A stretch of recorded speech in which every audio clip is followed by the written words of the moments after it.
আল্লামাহুল বায়ান। তাই নবী বলে গেছেন, ইন্নামা বুইসতু লিউতাম্মিমা মাকারিমাল আখলাক। আজকে আমরা নবীর উম্মত বলে দাবি করি, নবী দিবস পালন করি, নবীর নামে হাতে চুমু খেয়ে চোখে বুলিয়ে নিই। কিন্তু একটা একটা করে দেখুন, অন্যের দিকে দেখতে হবে না, আপনি আপনার দিকে তাকান যে নবীওয়ালা আখলাক, নবীওয়ালা চরিত্র আমার মধ্যে কতটা আছে।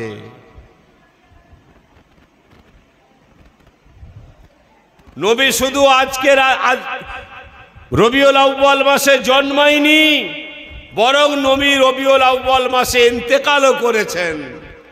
কি গো, যদি নবীর জন্মটা আমার জন্য খুশির খবর হয়, নবীর ইন্তেকালটা আমার জন্য দুঃখের খবর। কি তাই নাকি? ঠিক না বেটি? কি এটা গজল ছোটবেলায় শুনতাম না, এসকে হাবিবের গজল? হ্যাঁ, যে দিনেতে জন্ম নিল ওই দিনেতে বিদায় নিল, দুঃখ নেব না খুশি নেব, খোদা গো তুমি দাও না বলে।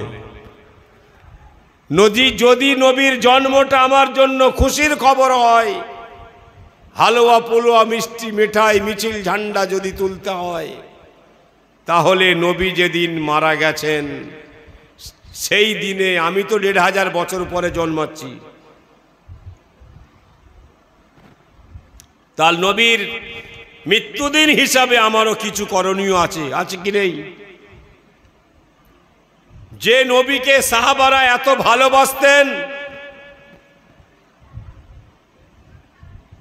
যে কোনো বাপ তার বাচ্চাকে অত ভালোবাসতে পারবে না, কোনো বাচ্চা তার বাপকে অত ভালোবাসতে পারবে না, কোনো ব্লাড রিলেশন নেই, তারপরেও যুদ্ধের মাঠে যখন নবীর দিকে তীর আসতো, সাহাবারা বুক পেতে দিতেন যে আমার বুকে তীর মেরে বুক সাদা হয়ে যাক, আমার নবীর গায়ে যেন একটা আঁচড় না লাগে। তাহলে বলুন, নবীর ইন্তেকালে সাহাবাদের অবস্থা কি হয়েছিল? আমার আপনার প্রিয় নবী, বিশ্ব নবী মুহাম্মদ আরবি সাল্লাল্লাহু আলাইহি ওয়াসাল্লাম যেদিন ইন্তেকাল করেন, প্রচন্ড জ্বর, মাথার যন্ত্রণায় অস্থির, ঠোঁট শুকিয়ে যাচ্ছে। মা আয়েশা সিদ্দিকা রাদিয়াল্লাহু তাআলা আনহার কোলে মাথা রেখে নবী যন্ত্রণায় অস্থির, মাথার যন্ত্রণায় ছটফট করছে, ঠোঁট শুকিয়ে যাচ্ছে।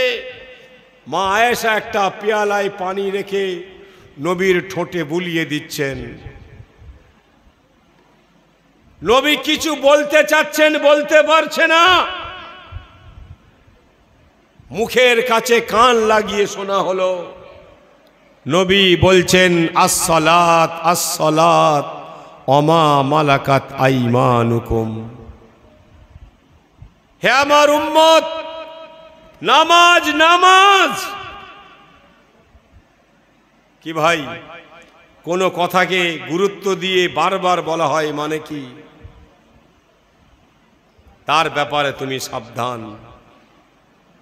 যেমন কোনো একটা মানুষ হেঁটে যাচ্ছে, পায়ের ধারে হয়তো একটা সাপ চলে এসছে, তখন কিরাম বলা হয়, ও ভাই তোমার পায়ের ধারে একটা সাপ, এরকম বলা হয়?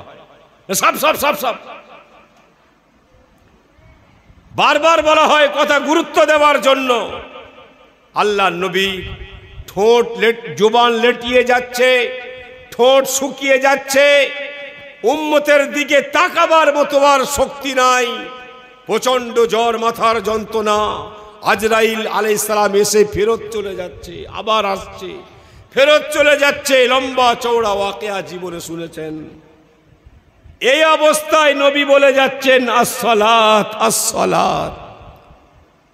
হে আমার উম্মত, নামাজ নামাজ।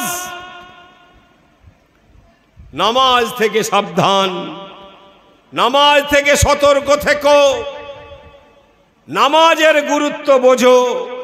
উম্মত, নামাজ থেকে দূরে সরে যেও না। ওমা মালাকাত আইমানুকুম, তোমাদের অধীনস্থ যারা আছে তাদের ব্যাপারে সতর্ক থেকো, তাদের ব্যাপারে সজাগ থেকো, কারণ এরা তোমার অধীনস্থ, তোমার কথা মতো চলে, তুমি ওদের সাথে কেমন আচরণ করবে এ ব্যাপারে তুমি আল্লাহকে ভয় করো। নবীর জান কবজ হয়ে গেল, নবী ইন্তেকাল করলেন, দুনিয়া থেকে পর্দা নিয়ে চলে গেলেন। সাহাবাদের কানে যখন ওই মা আয়েশার ঘর থেকে খবরটা বের হয়ে গেল যে বিশ্ব নবী মুহাম্মদ আরবি সাল্লাল্লাহু আলাইহি সাল্লাম ইন্তেকাল করেছেন, নবী আর বেঁচে নেই, সাহাবারা পাগল পারা হয়ে ছুটতে লাগলো, দৌড়াতে লাগলো, কাঁদতে লাগলো। কেউ পিলার জড়িয়ে ধরে আউ আউ করে কাঁদছে, নিজের বাচ্চা মরে যাবার মতো তারা কান্না করছে। সব থেকে বড় বীর পালোয়ান, বীর যোদ্ধা উমর ইবনে খাত্তাব রাদিয়াল্লাহু তাআলা আনহু হাতে তলোয়ার নিয়ে বের হয়ে পড়েছে। যে বলবে নবী মারা গেছে তার মুন্ডু উড়িয়ে দেব। আমার নবী মরতে পারে না। নবী কেন মরবে? নবী মরলে তো সব শেষ হয়ে যাবে। নবী মরলে আমরা কাকে মানব? উমরের দিমাগ খারাপ হয়ে গেছে। উমরের মতো বীর পালোয়ান তলোয়ার নিয়ে বের হয়ে বলছে, যে বলবে নবী মারা গেছে তাকে আমি মেরে দেবো, তার মুন্ডু ধর থেকে আলাদা করে দেব। উমরের সামনে কেউ যেতে পারছে না। হযরত ওসমান গনি রাদিয়াল্লাহু তাআলা আনহু মসজিদের খাম্বা পিলার জড়িয়ে ধরে কাঁদছে হাউ হাউ করে, টপ টপ করে চোখ দিয়ে পানি পড়ছে, দাড়ি ভিজে মাটিতে পড়ছে। এমন সময় সিদ্দিক আকবর রাদিয়াল্লাহু তাআলা আনহু, আল্লাহর নবীর প্রথম খলিফা আবু বকর সিদ্দিক রাদিয়াল্লাহু তাআলা আনহু এসেছেন। দেখছে যে উমর, আল্লাহ নবী যার সম্পর্কে বলে গেছেন লাউ কানা নাবিয়্যাম বাদি লাকানা উমর, আমার পরে যদি কেউ নবী হয় তো ওমর নবী হবে। এত বড় মর্যাদা সম্পন্ন ওমর, সেই ওমর তলোয়ার নিয়ে বলছে কিনা যে বলবে নবী মারা গেছে তার মুন্ডু আলাদা করে দেব। আবু বকর ভাবতে পারছে না উমরের সামনে যাব কি করে। উমরের তো নবীর মোহাব্বতে মাথা খারাপ হয়ে গেছে, উমরের সামনে আবু বকর যাবে কি করে। আল্লাহু আকবার। আবু বকর সাহাবাদেরকে ডাকলেন, এসো তোমরা মসজিদের মেম্বরের কাছে এসো। আবু বকর উঠে কোরআনের আয়াত পাঠ করলেন, ওমা মুহাম্মাদুন ইল্লা রাসূল কদ খালাত মিন ক্বাবলিহির রুসুল আফা ইম্মা তাআও কুতিলান ক্বালাবতুম আলা আকাবিকুম।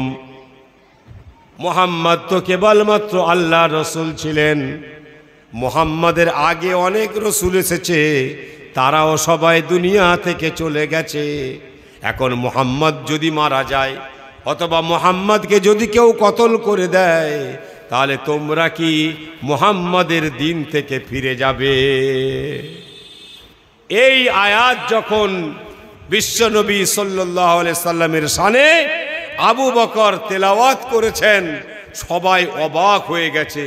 এই আয়াতটা সবাই ভুলে গিয়েছিল, ভুলে মানে মাথা থেকে চলে গিয়েছিল। সব মনে করছে, মনে হয় এখন নতুন করে আবু বকরের উপরে কোরআন নাজিল হচ্ছে। আবু বকরের উপরে তো কোরআন নাজিল হবে না, নবী মারা গেছে, কোরআন কমপ্লিট হয়ে গেছে। তখন সবাই মনে পড়ল যে আমরা এতক্ষণ ভুলের মধ্যে ছিলাম, ভ্রান্তির মধ্যে ছিলাম।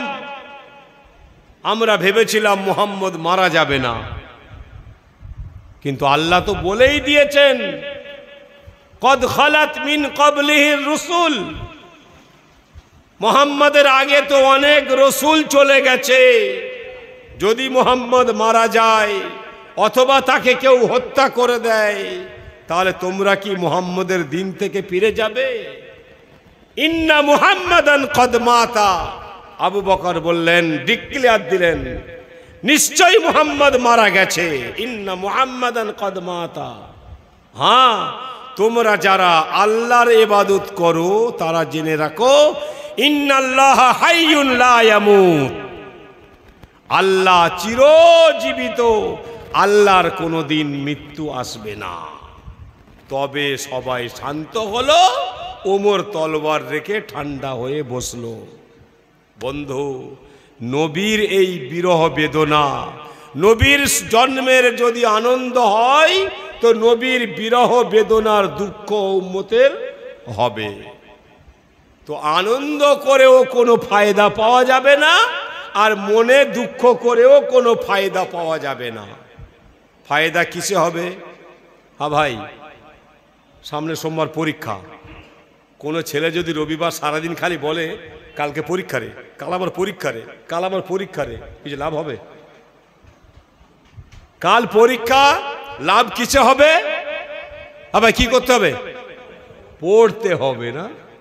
না শুধু পরীক্ষা। কেউ যদি বলে এই সামনের মাসে আমার মেয়ের বিয়ে রে, কোথা টাকা পয়সা পাই রে, সামনের মাসে মেয়ের বিয়ে রে, এই করে যদি শোক মিছিল বার করে, লাভ হবে? তাকে টাকা জোগাড় করতে হবে, তাই না? তো পরীক্ষা পরীক্ষা করে চেঁচালে, অসুখ অসুখ করে চেঁচালে অসুখ সারবে না, অসুখের জন্য ট্রিটমেন্ট করতে হবে। পরীক্ষা পরীক্ষা করলে চেঁচালে পরীক্ষায় পাস করবে না, তোমাকে পড়তে হবে। ওই রকম ভাবে নবী দিবসের আনন্দ আর নবীর বিরহ বেদনার দুঃখ মুখে করলে কোনো ফায়দা হবে না। ফায়দা হবে কিসে? নবীর আদর্শ যেটা নবী রেখে গেছেন, তারাকতু ফীকুম আমরাইন, দুটো কথা নবী বলে গেছেন, ওই দুটোকে তোমরা যদি আঁকড়ে ধরো তাহলে তোমরা গোমরা হবে না, পথভ্রষ্ট হবে না। আল্লাহ নবী বলে গেছেন তারাকতু ফীকুম আমরাইন লান তাজিল্লু মা তামাসসাকতুম বিহিমা কিতাবুল্লাহি ওয়া সুন্নাত রাসূলিহি। আল্লাহর কোরআনকে ধরো, নবীর আদর্শে চলো, তাহলেই তোমরা হবে কামিয়াব, তোমরা হবে ধন্য। করবো ইনশাআল্লাহ। আল্লাহ পাক আমাদের বলার শোনার থেকে বেশি আমল করে নবীওয়ালা আখলাকের উপরে চলে সহি ঈমান ইজ্জত নিয়ে আল্লাহ পাক নবীর খাঁটি উম্মত হয়ে কবরে যাওয়ার তৌফিক নসিব করুক। আমিন। ওয়া আখিরু দাওয়ানা আনিল হামদুলিল্লাহি রাব্বিল আলামিন। আমা আলাইনা ইল্লাল বালাগ। আসসালামু আলাইকুম ওয়া রাহমাতুল্লাহি ওয়া বারাকাতুহু।